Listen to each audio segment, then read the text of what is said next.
Hoje é feriado, Dia da Justiça, e ontem também foi Dia da Justiça, então hoje é feriado, Dia da Justiça, o judiciário não funciona, então por isso que não houve a notificação formal ainda para a CBF e para as partes envolvidas sobre a decisão de ontem à tarde do Tribunal de Justiça do Rio de Janeiro, destituindo o presidente da CBF atual, Edinaldo Rodrigues, da sua função. Então, enquanto não houver a notificação, a publicação da decisão, a gente já sabe que o Edinaldo está fora, mas ele, por enquanto, ainda tem a caneta na mão. Não está presencialmente na sede da CBF, porque não está rolando expediente, né? O pessoal administrativo, enfim, os setores já estão no recesso, mas ele já está a qualquer momento esperando aí alguma notificação da Justiça. Acho que não deve acontecer hoje, por conta dessa questão do feriado que eu falei. Imagino que talvez se alguém no plantão judiciário no final de semana fizer isso, ou na própria segunda-feira, na próxima segunda-feira, deva ter uma formalização. Então, por isso, o cenário está ali. Caiu, mas está com a caneta na mão ainda, mas já sabe que ali na frente vai ficar sem a caneta. Então, o quadro na CBF é um complexo, é um quadro político complexo, um quadro que tem juridiquês envolvido aí, então a gente precisa ficar muito atento aos meandros, né, o vai e vem dessa questão toda.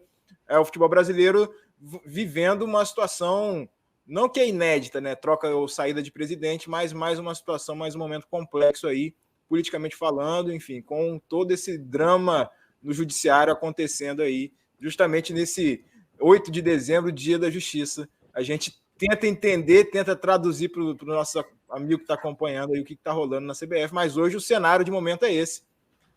Saiu, mas ainda está lá por conta de uma questão processual de respeito ao trâmite, e até por isso também o presidente do STJD, José Perdiz, que foi determinado aí pela Justiça como o autor aí, o agente nesse caso, né, da intervenção, né, dá para dizer assim, o interino para conduzir a eleição, o processo eleitoral na CBF a partir até os próximos 30 dias, ele ainda não está agindo nessa condição.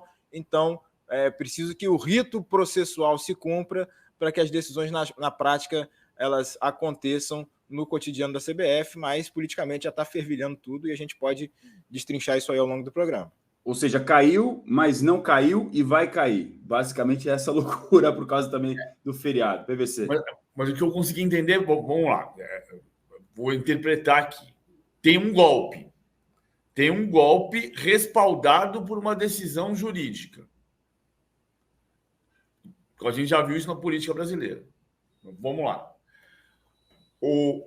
Quando houve o TAC, o termo de ajustamento de conduta, no ano passado, que permitiu a eleição do Edinaldo Rodrigues, o Edinaldo Rodrigues era presidente interino da CBF, na saída do Rogério Caboclo. O Rogério Caboclo tinha um mandato que ia de 2019 a 2023, e pelo TAC, o termo de ajustamento de conduta, esse mandato foi abreviado para 2022, o que permitiu a antecipação da eleição para março de 2022, quando o Edinaldo Rodrigues foi eleito definitivamente. A partir dali, vice-presidentes anteriores do Rogério Caboclo foram à justiça e disseram: eu perdi um ano de mandato. Então, o caso continuou na justiça. Não se esperava que fosse acontecer agora o que aconteceu, ou seja, o Tribunal de Justiça do Rio de Janeiro determinou que o Ministério Público, responsável pelo termo de ajustamento de conduta, não tinha competência e legitimidade para fazer aquele TAC. Então, esse termo de ajustamento de conduta foi extinto. E, como consequência, tudo que veio a partir dele, como a eleição do Edinaldo Rodrigues. Então, a eleição do Edinaldo Rodrigues passou a ser nula. Só que isso tudo, esse respaldo jurídico, se dá na esteira das últimas semanas de reuniões conturbadas na CBF. Em uma delas, o Rubens Lopes sacou de um áudio que teria sido vazado para falar sobre a figura do Rubens Lopes, presidente da Federação do Estado do Rio de Janeiro, e saiu irritado de uma reunião da CBF. E na esteira disso tudo vieram as informações de que Ricardo Teixeira e Marco Polo Del Nero estavam articulando com presidentes de clubes e federações a saída do Edinaldo Rodrigues. Porque o Edinaldo tem uma série de discussões sobre ser centralizador, sobre não dar autonomia para nenhum dos seus setores, sobre ter que se esperar, por exemplo, que ele volte de viagem para desmembrar a rodada de Campeonato Brasileiro, o que provocou viagens de times das séries B e C, correndo o risco de não chegarem, viajando em 2 aviões, colocando delegações em 2 hotéis, porque com o desmembramento da rodada tardio, os voos ficavam mais caros e os voos ficavam mais lotados, então você tinha que dividir a delegação. Além de tudo isso, discussões sobre dinheiro que foi distribuído na reta de chegada da Série B para Vitória, para Atlético Goianiense, para Vila Nova, para Sport, que mesmo assim não subiu. Então, depoimentos que dizem assim, o Edinaldo decidiu quem ia subir, porque você dá dinheiro para um e não dá dinheiro para outro, e sobe Vitória campeão, que é o clube de origem do Edinaldo. Tudo isso foi criando rupturas nas alianças políticas do Edinaldo. Tudo isso foi criando rachas na CBF. A questão da segurança, que alega-se que ele tem um custo de 7 milhões de reais em segurança. Tudo isso foi criando rachaduras.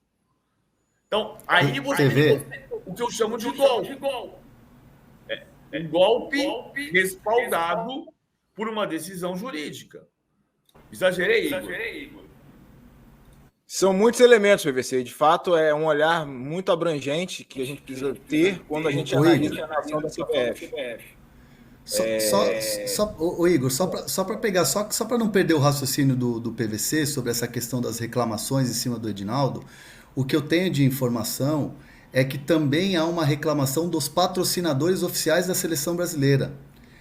Reclamações que vão desde exposição da marca em campeonatos menores, não os da seleção masculina, mas sim reclamação em jogos da seleção masculina de ingressos para os patrocinadores. Que essa distribuição de ingresso ela é mal feita e muitas vezes fica a promessa de grandes patrocinadores, com pessoas importantes dessas empresas que colocam dinheiro na seleção brasileira, e às vezes a figura, a pessoa importante da empresa tem a promessa de que vai assistir o jogo num camarote, dentro do hospitality, e nos últimos jogos assistiu em outros locais. E aí houve essa reclamação de alguns patrocinadores oficiais, porque no jogo do Maracanã teve todo o incidente com a torcida da Argentina e aquela confusão toda. Então, assim, há também uma insatisfação em quem coloca dinheiro na CBF, que me parece ser algo muito perigoso. A coluna do PVC falando sobre as razões do golpe, na visão dele, o Igor ia completar. Eu digo que não há só digitais de grandes figuras em termos de representatividade, mas que hoje estão banidas, né, do futebol brasileiro, como é o caso do Ricardo Teixeira. Grandes que eu digo poderosas, né? Não de grandeza necessariamente da raiz da palavra que eu queria dizer. Pelo contrário, né, nesse sentido, inclusive. Mas tem um olhar mais abrangente aí. Muito. Você está falando de Marco Polo Del Nero e Ricardo Teixeira, né? Isso. Vai muito além deles, né? Não é uma articulação que se restringe a eles. Óbvio que eles fazem parte. Publicamente, dessa vez, curiosamente até, eles colocaram a cara para fora de casa, né, nesse aspecto, né, com áudio vazado, com texto em on, com manifestações em on dessa vez, né, se colocando realmente como estamos fazendo oposição ao Edinaldo e queremos que ele saia da CBF. E verbalizaram isso, textualizaram isso. Mas tem mais gente interessada, mais gente com poder. Esse aspecto do judiciário é um campo em que a CBF também tem oposição. Então, o Edinaldo foi, nesse aspecto de centralização que o PVC falou, a nossa apuração, não só uma percepção de quem está ao redor, mas é que ele foi se isolando e cortando pontes com muitas pessoas diferentes, por diversas razões, por diversas questões e atitudes. E hoje ele se vê aí na tentativa de abraçar os últimos apoios que lhe restam, até diante de uma hipótese de tentativa nova de eleição. Então, a decisão judicial, ela destitui o Edinaldo do poder, mas não o torna inelegível. Então, na hipótese de que o recurso, um eventual recurso não prospere, não vá adiante, né, a justiça mantém a decisão atual, que o presidente do STJD vá lá e convoque a eleição, o Edinaldo ele pode muito bem participar da eleição e tentar ganhar de novo. Então, é nisso também que ele tenta se agarrar nesse momento, tentando angariar os votos, aí, os apoios das federações estaduais e dos clubes que restam. Tem um detalhe que, em termos de regras eleitorais e cenário político na CBF, e isso estava muito claro na decisão dos desembargadores ontem, né, eu tive a oportunidade de acompanhar o julgamento no TJ, eles colocam que as regras e todo esse cenário é como se a CBF voltasse a 2017 para ter as regras eleitorais da época e o cenário político em termos de presidentes eleitos da época, ou seja, não descarta Caboclo, o PVC falou, né, descarta eleição de Edinaldo e vai se fazer uma eleição nos moldes anteriores à mudança do estatuto, né? Então, ele precisa 8 federações e 5 clubes, então é esse tipo de coisa que a regra que vai vigorar vai ser essa, então ele precisa se colocar também, não só uma tentativa de tentar se manter judicialmente no poder, mas politicamente. E aí que talvez aí uma percepção pessoal seja o calcanhar de Aquiles nesse momento, porque uma coisa é você tentar angariar e ser eleito, como ele foi eleito na eleição anterior, estando na cadeira, com a caneta na mão. Agora tem uma decisão judicial que vai tirar ele da cadeira, que tira ele da cadeira, que tira a caneta da mão, e enfim, como é que as federações vão reagir a isso? Eu tive a oportunidade de conversar com alguns ontem, enfim, pouca gente querendo se manifestar em oficialmente sobre o assunto, mas muita gente parada, olhando para os lados aí para tentar ver o que vai acontecer, até para se posicionar diante desse caos recente que está instalado na CBF, com repercussões políticas, obviamente, mas também esportivas. Acho que nos programas de ontem o pessoal já mencionou a questão do Ancelotti e tal, técnico da seleção, que vem por aí. Então é uma coisa que um efeito dominó relevante para o futebol brasileiro, para a seleção e para o que vem pela frente em 2024, nessa virada de ano por aí. Duas coisinhas rápidas para a gente avançar, e na sequência a gente vai falar dessa repercussão do caso Ancelotti, que eu quero ouvi-los com as informações de como isso pode repercutir ou não. Mas a primeira pergunta, jogo rápido se a gente puder, o capitão Luffy diz assim: como fica a situação dos times brasileiros na Libertadores? É uma questão que foi muito levantada, isso. Não está pegando. Não acho que não está pegando, Igor, porque assim, a primeira coisa que a CBF fez foi mostrar, foi consultar a FIFA e Conmebol, e a Conmebol e a FIFA soltaram documentos dizendo, da FIFA mais detalhado, dizendo que tem punição pelo artigo 14 e o artigo 19. Mas, quando aconteceu na Argentina, em 2016, a FIFA interveio na AFA, colocou um interventor da FIFA na AFA, mas não suspendeu a AFA das competições internacionais. Né? E o Brasil, vamos combinar, a ameaça vai vir. A própria CBF fez questão de divulgar o documento da FIFA. Mas vamos fazer uma conta aqui. O México ficou fora da Copa do Mundo de 90 porque usou jogadores acima da idade em torneios de sub-20 e sub-17 em 89. Foi suspenso pela FIFA. O Brasil é o único país campeão do mundo em sub-20 e sub-17 com um gato comprovado e nunca foi suspenso. O Anailson foi campeão mundial sub-17 como gato e o Carlos Alberto do Figueirense, depois conhecido como Carlos Alberto Gato, que jogou no Corinthians, era gato de 5 anos confirmado e a FIFA não suspendeu o Brasil. O México ficou fora de uma Copa do Mundo por utilizar gato em torneio sub-20. E o Brasil tem 2 campeões do mundo gatos e nunca foi suspenso. Então, assim, não, outra questão. Já ficou claro que o Fluminense não tem nenhum risco de ficar fora do Mundial de Clubes. É isso, né? Não tem nenhum risco. Esse é o ponto que eu queria tocar. O pessoal pergunta, mas aí não é... além da percepção, a informação de gente do alto escalão da Conmebol, tá? Não há risco para o Fluminense, qualquer que seja a hipótese de intervenção, suspensão, não sei o quê, não há risco para o Fluminense Mundial de Clubes, isso está claro, definido e colocado por gente do alto escalão da Conmebol.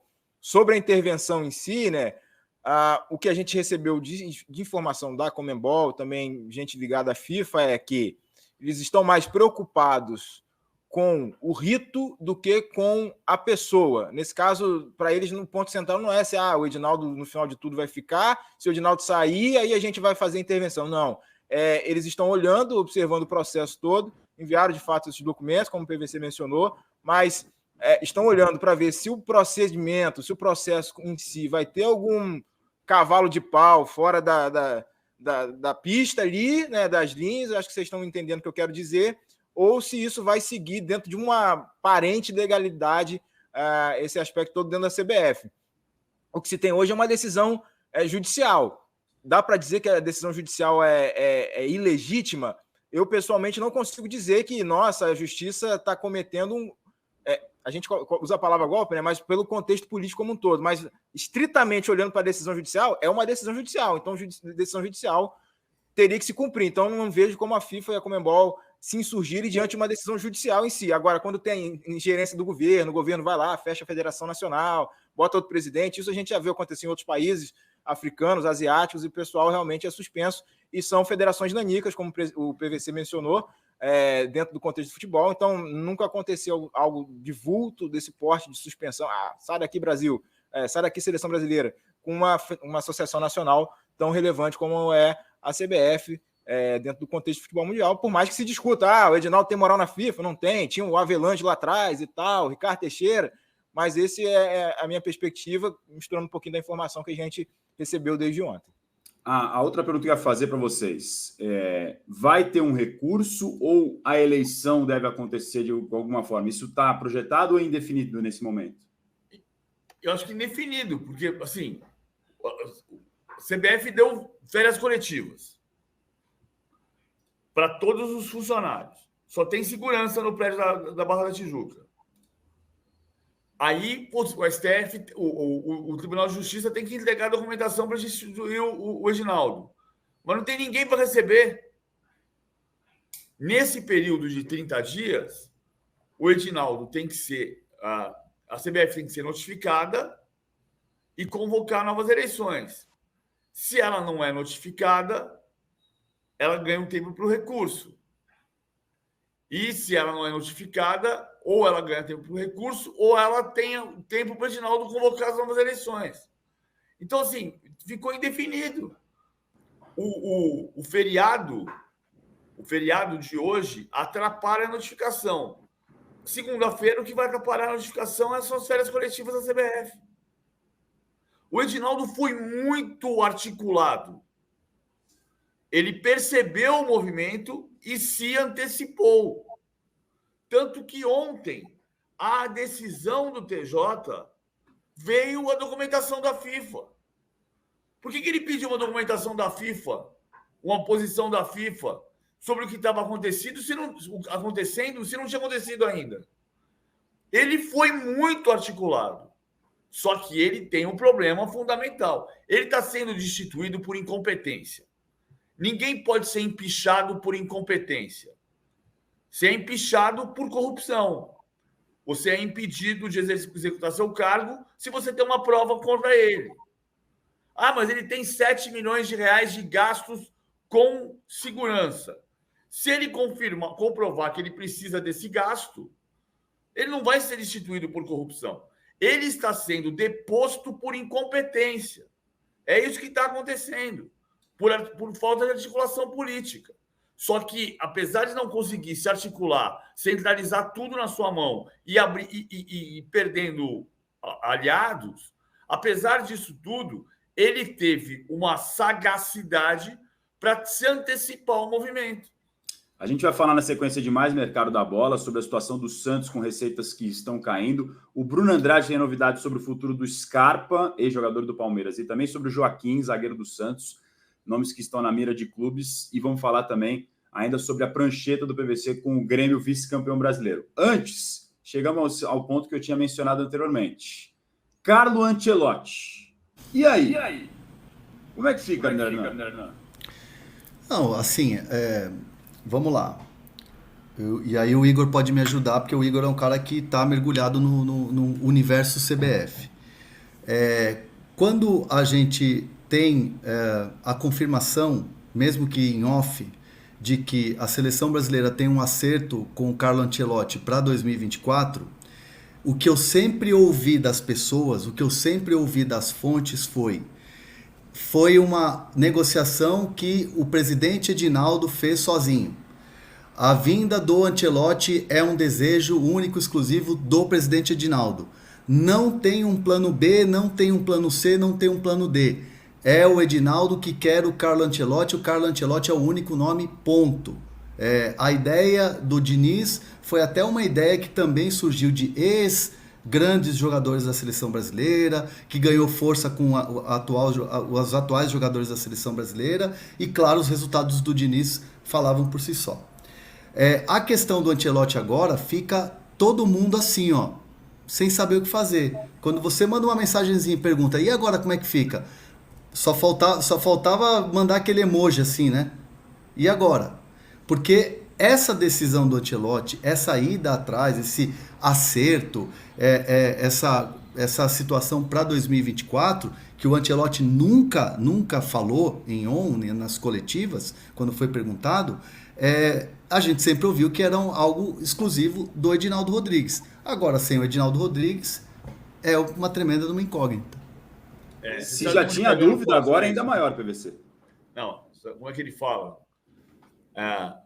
O Carlo Ancelotti sendo informado sobre a deposição de Edinaldo Rodrigues. Madai.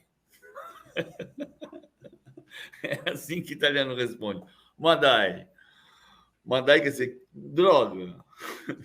Madai. F, M, deu ruim. Eu acho que eu vou ter que ganhar a Champions de novo, meu Deus. Esse ponto que o André colocou, amigos, é crucial nesse aspecto, porque sempre foi algo ali no fio do bigode, né? Pum, eu confio em você, você confia em mim, e algo muito personalizado. Quando a gente menciona a centralização do presidente da CBF, esse é um caso muito claro de como ele quis ir lá na Espanha, ir lá não sei aonde, para conversar, viagem para a Inglaterra e tal, tirando intermediários da discussão, eu queria falar, gente que é próxima dele disse que teve papo até em português, enfim. Mas aí a gente fica nessa interrogação, porque se é uma coisa tão direta, ligada ao presidente Edinaldo, se essa confiança toda foi pela relação tete-a-tete ali com o Ancelotti, e nesse momento não tem um contrato apresentado ainda e tal, enfim, nada impede do Ancelotti chegar amanhã, renovar com o Real Madrid, um abraço, né? Enfim, não teria esse impedimento legal pelo que a gente tem de informação até o momento. E aí a CBF faz o quê? Qual CBF vai fazer o quê? Quem é que vai ficar na CBF para fazer alguma coisa? A estrutura hoje, vale a gente lembrar que a diretoria não foi deposta, né? Mesmo que o Edinaldo saia, e fique vago e o cargo eletivo, né? Os cargos eletivos, como os de vice-presidente também, a diretoria está lá. Aí você olha para a diretoria e não tem ninguém do porte, do escopo do nível direção que cuide da seleção brasileira diretamente. Tem gerentes que não tem esse poder todo de tomar de decisão. Então, tira o cabeça da entidade e você tira também o cabeça da seleção brasileira hoje. Fernando Diniz tem contrato só até o dia 5 de julho. Ontem teve sorteio da Copa América. Esse contrato daria ainda para disputar a primeira fase, mas depois, enfim, esses cenários, esses quadros aí de incertezas que cercam e rondam a seleção brasileira nesse contexto atual de derrubada de presidência da entidade. Cara, a gente voltou 35 anos no tempo, bicho. Assim, essa CBF parece a do Nabil Bichedi. Sabe a história do como é que o Otávio Pinto Guimarães foi eleito presidente da CBF, né, em 86? Era janeiro de 86 eleição, a seleção não tinha técnico, ia jogar a Copa do Mundo do México. E aí tinham boatos de corrupção, de compra de votos, e blá, e a eleição podia terminar empatada. Era Medrado Dias, candidato do Jurite Coutinho, que era o presidente da CBF, era o candidato à situação, e Nabil Bichedi, ex-presidente da Federação Paulista, que era o candidato da oposição. E se desse empate, numa eleição disputadíssima e repleta de casos de acusações de compra de votos, se desse empate, ganharia o candidato mais idoso. O mais idoso era Medrado Dias. O vice-presidente da chapa do Nabi era Otávio Pinto Guimarães, presidente da Federação do Estado do Rio de Janeiro, que tinha um câncer no estômago, no esôfago. Tinha um câncer. E o Nabi falou, inverto a chapa, se velho vai morrer mesmo, ele fica presidente, se der empate, ele é o presidente, ele morre, o presidente sou eu. Foi assim. E aí, a eleição não deu empate. O Otávio Pinto Guimarães ganhou por um voto. Por um voto. E o Nabi virou o vice-presidente. Essa era a CBF de 86, 87, 88, época em que no Congresso Nacional se apelidou um grupo na Assembleia Nacional Constituinte, no Congresso Nacional Constituinte, de Centrão. Foi quando surgiu a expressão Centrão. E era isso que a gente via.